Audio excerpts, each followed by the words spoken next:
Thanks, guys. All right, so we got this redfish tournament coming up. What you guys want to know about a redfish? How to catch a big one. A big one? If I was fishing this tournament, I'll tell you what my strategy would be. It'd be one or two things. Mike Mahoney of T.A. Mahoney. What's the boundaries on a tournament, Tiger? It's wide open. Can't go out past Egmont? Not No, it past can't go into the Air Force Base. It's not public. Okay. Yeah, but you can't go outside. It's pretty much wide open. All right, we'll scratch that one then because the big breeders are out on Santa Maria right now. At about a 240, they're hitting, he was trolling along for grouper. He got two that were, I think, 46, 47 inches. So they're there. But right now, the big fish are underneath the Gandy and the Howard Franklin bridges. And what's the time, the fish time on the tournament? What time does it start? I should be done with the captain's meeting around 8 o'clock, so 8 p.m. to the following day, 3 p.m. Perfect. That night bite under the Howard Franklin. Sitting in the tiger spot. Carry on, Bill. Better run that check back, man. But anyway, underneath those bridges, there is a bunch of humongous big black drum. There's big bull sharks, and there is toad redfish. I mean, I've got pictures in my phone that one of the boys would delight in. Send him over there. I mean, redfish. And the way you catch those fish that are under there, Tiger's hating life. I done sold him out. The way you want to catch those guys is you want to use you can use cut bait. That'll work. Crabs, blue crabs, a half a blue crab. Now you can buy frozen crabs, or you can flush your money down the toilet. That's up to you. You'll get one or two, but they do not work as good as fresh, live blue crabs. And what you want to do is you want to crack him in half. Just put on a half, break the claw off, break him right in half. You can pop that top shell off, crack him in half, hook him with like a 5 or 6 aught hook, and you can fish it like a knocker rig. Everybody know what a knocker rig is? Does anybody not know? All right, what a knocker rig is, you take your leader just like your time, but you put an egg sinker on it. Like a 1 ounce egg sinker, 2 ounce egg sinker, and you just let it slide right down to the hook, and it actually knocks right on the hook. Or you can tie up like a traditional grouper rig to where you've got the weight, barrel swivel, leader, hook, and do it that way. But that knocker rig works phenomenally well. And what you want to do on that tide, when that tide's moving, say it's coming this way, you want to position your boat to where you can, and this is, say, one of the pylons, or one of the, what do you call it, the pylon sits on that big platform thing? You know, I'm talking about the big square thing. Throw it right dead nuts right up there. Tide's coming this way, throw it right dead nuts in that. And what it'll do, it gets in that eddy, and it goes to the bottom, and it'll eventually work its way out, and then just reel it in and throw it back up there again. But I will get, if anybody fishes those bridges, that's where the winning fish is coming from, in the bay. Unless that school of breeder reds rolls in the bay. And then it'll come out from that. And that will be my guess. There are also some big fish around Tarpon Key. There's probably about 600 individuals in one school over there. My partner Mike had the pleasure of fishing Guy Harvey over there on them. I guess a couple of weeks ago. They were supposed to go offshore, but the weather turned kind of so we didn't know what it was going to do. We had, I think, 6 people going, and we didn't want to take these people out in 4 to 5 footers and beat the snot out of them. So plan 2 was he was going to take them red fishing. In about 3 hours, they caught 70 redfish, and nothing under the slot. And then, like I say, you can't miss them. There's about 600 of them. There's also some around Jackass Key, Cow and Calf. There's a load of them around there, as well as Indian Key. Not to mention all back here in Little Cockroach Bay. The way I like to fish those, this time of year, what works real good is that they're liking pinfish, and even cut pinfish is working really, really well. did a show with Rob Gorda, and we were using cut thread fin.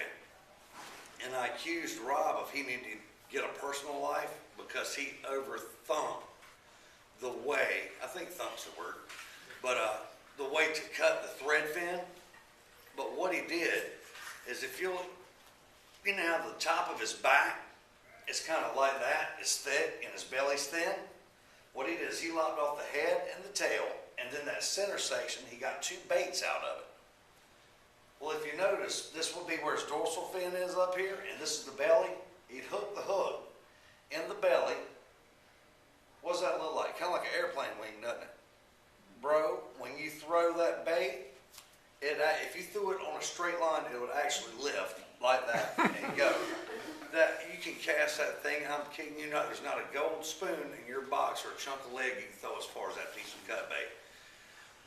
When you throw that out there, just let it sit. You don't want to pull it, because what'll happen if you start dragging that bait, it'll get marred up in the grass, and he's gonna have a tougher time. Fine, just let it lay right up on top of that grass, and do what we call dead sticking. Just stick it in the rod holder, and when it goes, don't pick it up and reel him in. Cut pinfish works well. Cut ladyfish is absolutely the worst bait you can use.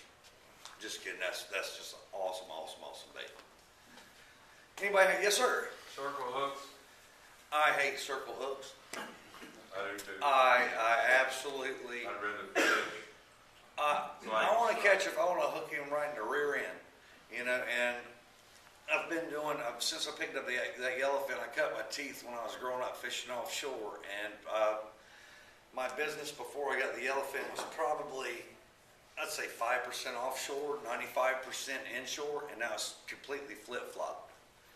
And I can tell you with those circle hooks on the American red snapper, the one you gut hook, and if I've got a J hook on, I can get that hook out of that fish with the D hookers. That circle hook, that fish, he's toast. He's absolutely toast. And I don't care for him. I really do not care for him. But I'll tell y'all something that I have been doing. Mr. Rodney, been going to see Mr. Rodney there. He told me, boy, you got to start eating healthy. You'll be proud of me on this, Rodney.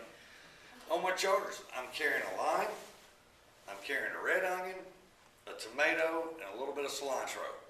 You're allowed 1.5 pounds per person of fresh fish while you're out fishing for consumption. Now, I don't know if it has to be in season or what. It doesn't really stipulate, but I can tell you this. Bro, we've been taking, if we get an American red that's going to die, take him, fillet him out, or scamp. Scamp works really well too. Slice it thin, take that lime juice, squeeze over it, throw in that red, slice everything thin, throw in that tomato, a little bit of cilantro, stick it in the cooler for about an hour, and then break out the Tostitas after that, man, have a little bit of ceviche. I guess that's how you say it. Yep. But bro, it is good. And I was telling a buddy about that. And he told me, he said, bro, he says, I'll tell you what, speckled trout is damn good like that. So I can't wait to try it. But I mean, he said, just so it's a good white meat fish, that it works. It works really well.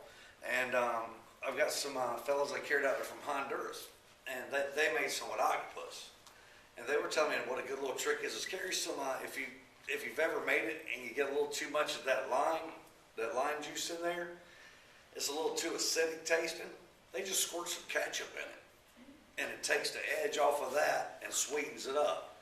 And then I got a buddy from Peru, they use no tomato. It's just lime juice, red onion, and cilantro, and jalapenos. And that's really good.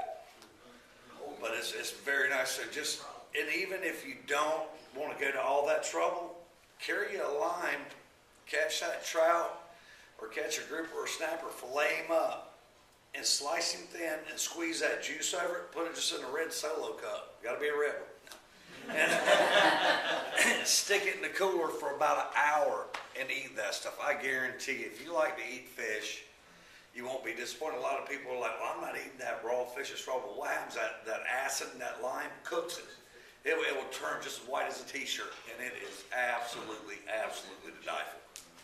A little wasabi sauce and wine, and a little wasabi sauce and soy sauces. Yeah.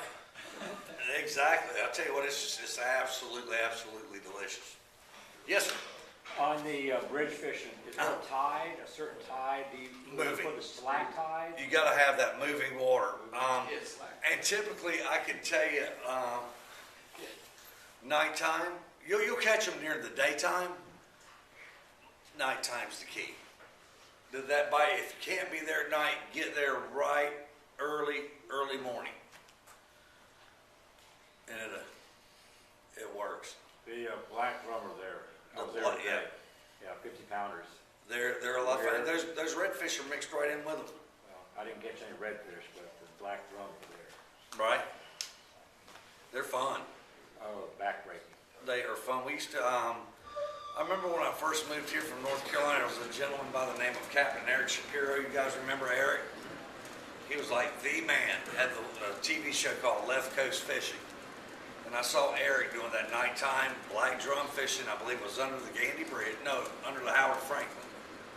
And I watched him when he did exactly what he said. And I tell you what, man, that we were using 4-aughts straight up and down.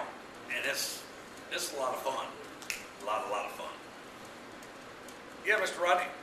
Some ladyfish hangout spots. Huh? Ladyfish hangout spots, where do you catch about it? A lot of ladyfish? Yeah. I saw a bunch here on Apollo Beach Flat. You'll see those bait schools, those little sprats out there's fish busting all in them. There's mackerel and ladyfish right over here. Anybody else? Who's going to win the tournament? Yeah. Oh, there you go. There you go. Anybody else have a question? I'll tell you this, Yes, sir. I've had the least number of people ask me what the other prizes are. Golf cart. I- Hey, go on Ricky Bobby on them. Anything I ever heard like that, I was only worried about first prize. Well, you know what Ricky Bobby said, right? If you ain't first, you last. That's it. Or the, it's like the, if you're not a league dog, the scenery never changes. That's it. All you're looking at is the league dog rear end. That's But it. That's it. If you ain't the lead dog, the scenery never changes and the sun don't shine on the same dog's butt every day. I've had 2 people put on the bottom of the registration form, please deliver the cart to the above address. Oh, nice. I'll tell you. There's a lot of people think that they're gonna go home with a golf cart. Yeah. I'll tell you what, we went today, we filmed a show down in Sanibel Island today with Ozzie Fisher. And Ozzie's one of me and Ozzie started about the same time, and he's just an absolute freak. Ozzie's one of those guys when you ask him, hey Oz, how'd you do today? Oh, we did all right. That's the standard Ozzie Fisher answer. We did all right.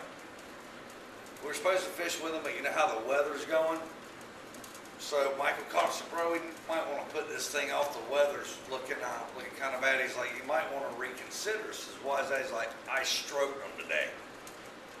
Well, just kind of tell you a bit about this guy. When we were first starting out, he's out of Sanibel, Captiva, fishes South Seas Plantation down there. He's their premier guide.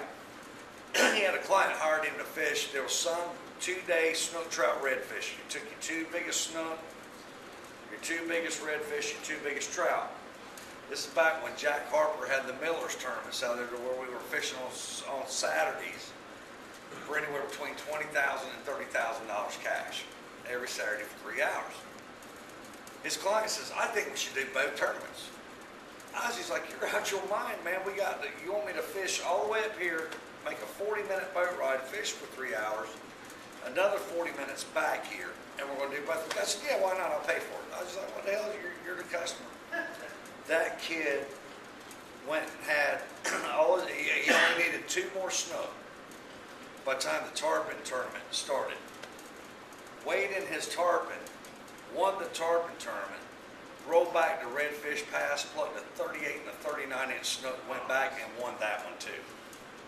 And I mean, I can't remember, I think they won right at 50 grand that day with the 2 tournaments.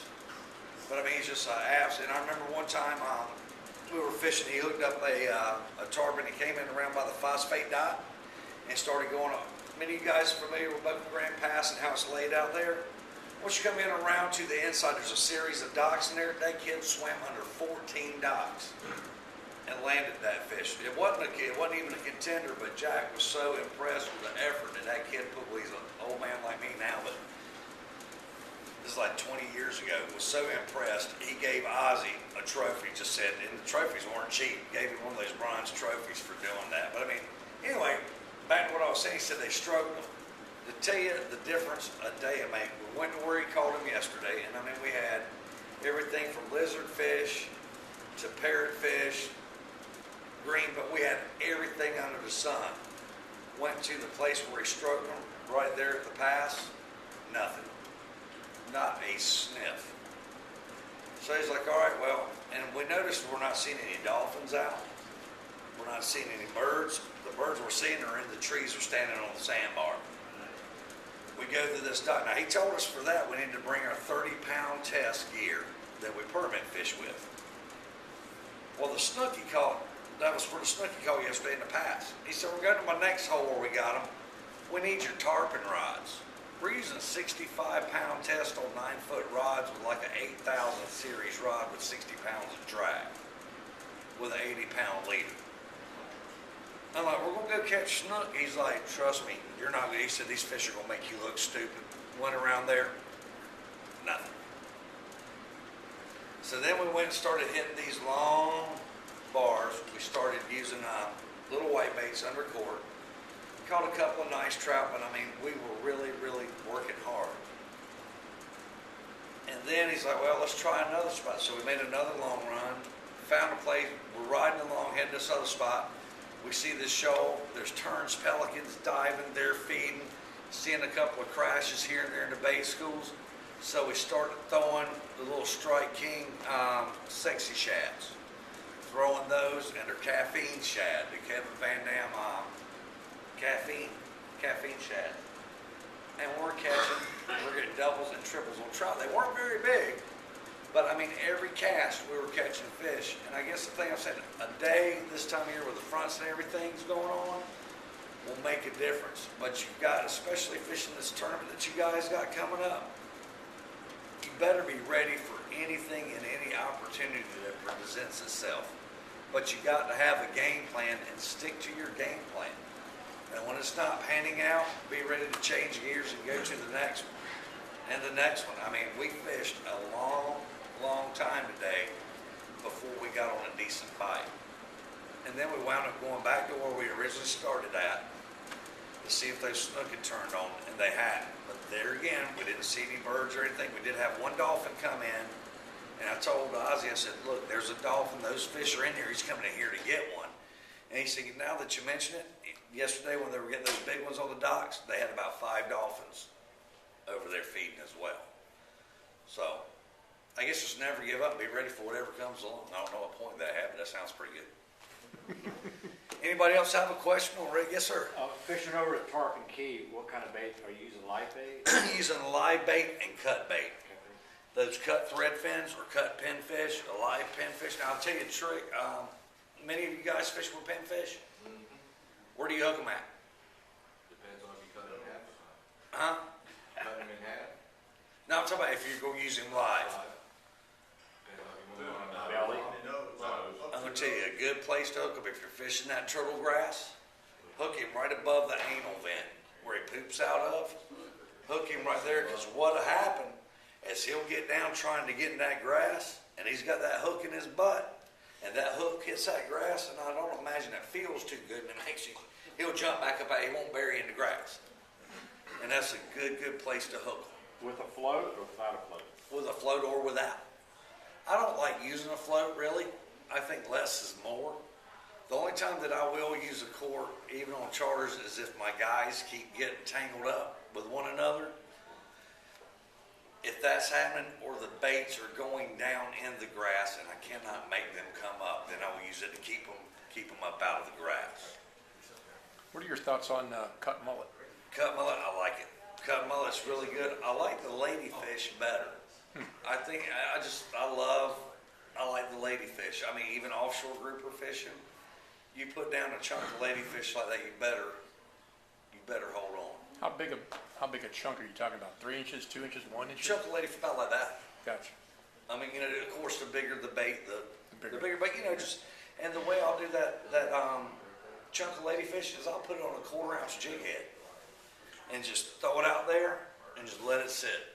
right on a jig head. Do you have a question, Rodney? Does anybody sell ladyfish around I don't know if Southshore Bait and Tackle does. here? That would be- Occasionally he has it frozen. That's fine. Which that's fine. It'll thaw out. Yeah, it'll work just fine. That's not got a chance. That's it. But those ladyfish work real well. Anybody else?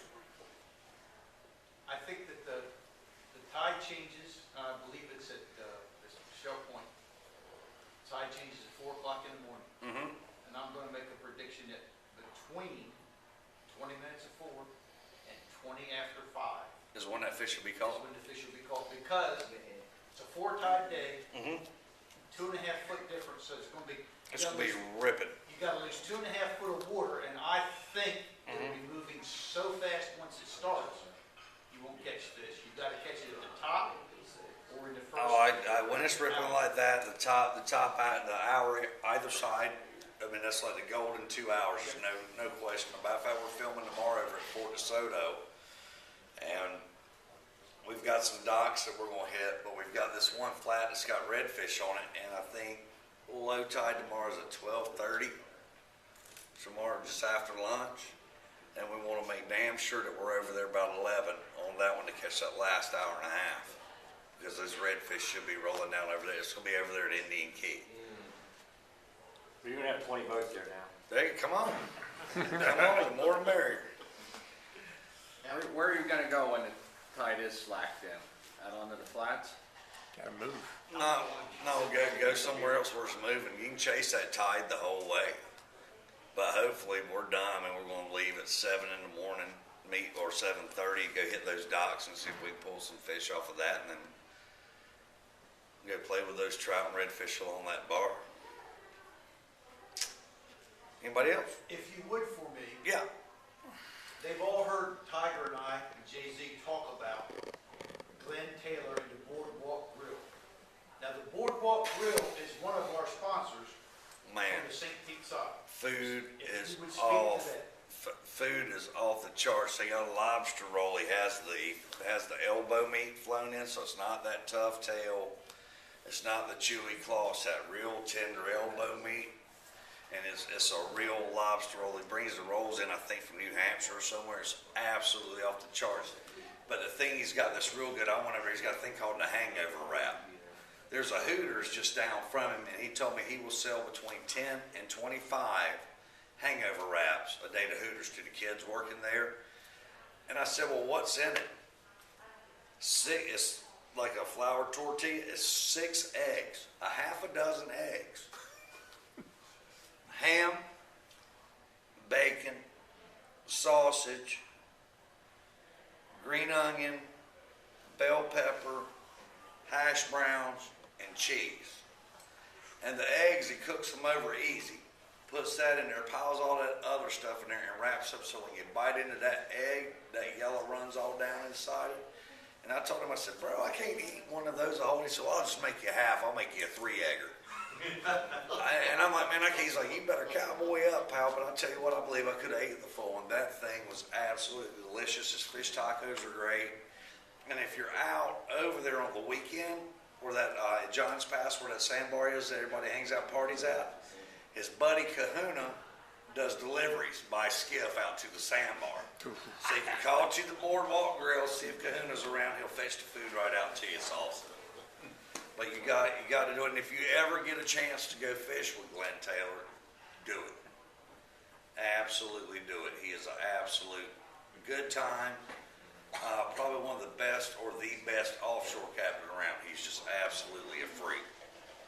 In fact, he put me on my largest snapper ever, was 10.5 pounds, in 120 foot of water up top on my snook rod. And that was pretty cool. I'm gonna tell you one thing. For my birthday, when you two took me, Jay-Z, and my other 2 friends out, it was one of the best birthday presents fishing trips Yeah, it was a fun day. ever been on. I'm talking about, we were catching 30-plus pound American red snapper. I caught 2 of them. We caught, one of my friends had 2 30-plus inch grouper to the boat that were barracuda smashed two of them right off. The only thing left was the head. And we brought home so much meat, it was That's absolutely. that pound and a half of meat right there. Dude, I tell you what, that out there, we went out the other day and Dave Hoffman, he started mating for me. And we only had 2 guys, so we were able to fish with them. Dave had a grouper on, a daggone shark bit it. Everything from the peg, he got the peg fins, but from the right here under his armpit down was gone. We weighed the head in that part, weighed 10 pounds, just a head. And believe it or not, I threw it in the cooler and got 2 nice fillets off of just that little part. That little part right there in the cheek meat. I mean, I got some nice little dollops off of that. But there's some big fish out there right now. I mean, right here in the bay, they're haired over. 30 foot of water off Edna Marie's haired over, so they're everywhere. But according to the government, there's not any, so we got to close all the grouper fishing now come October 31st. But our brethren commercial fishermen can still continue to take them. Well, and I tell you what, you watch it, and it is coming. You need to pay attention because what they're wanting to do is do these catch shares. And that's what we don't want. Walmart's already put in, I think, like $20 million in to pass this thing. And that's pretty much how they've got the commercial fishery. Is the reason that they can do it is they're like, how many of you have like the agricultural background or know anything about it? All right, well, like the tobacco, there was poundage. You were allowed to grow so many pounds of tobacco. Well, same thing with the fishery. You have your quotas that you're allowed this much of the commercial stock that you could go catch. Well, a lot of guys saw this that were speculators, and there's a lot of investment guys up in New York, wherever they went and bought up this poundage. So now they're leasing them back to the fishermen. For instance, Fish House, American Red Snappers bring around $6 a pound. These guys are charging the fishermen $3 a pound to buy their poundage. So they're making money off of that. Well, the federal government has not figured out how to make money off of you and I as recreational fishermen. They haven't figured it out, but now they've figured it out. Because if this catch share thing goes through and you want to keep a grouper or a snapper or something, you will have to go to like a Walmart and buy your fish from the federal government. If that goes through and they see how that's working, and it's not going to be long, and mark my words, if you want a speckled trout, if you want a redfish, you're going to have to go buy it. If you want to take your grandson crab fishing, You're going to have to buy it.